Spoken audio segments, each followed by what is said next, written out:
This is my Vizio. I've only had it for 2 years, and it's been doing this since I first got it.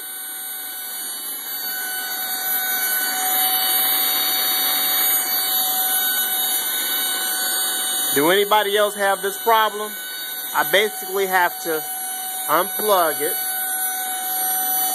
from the bottom. You see it stopped. And I have to plug it back in.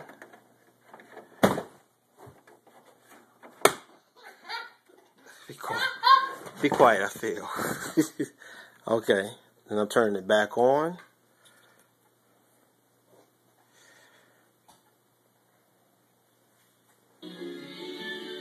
And then it works fine. But every once in a while, maybe in the next 2 or 3 days, it'll do it again.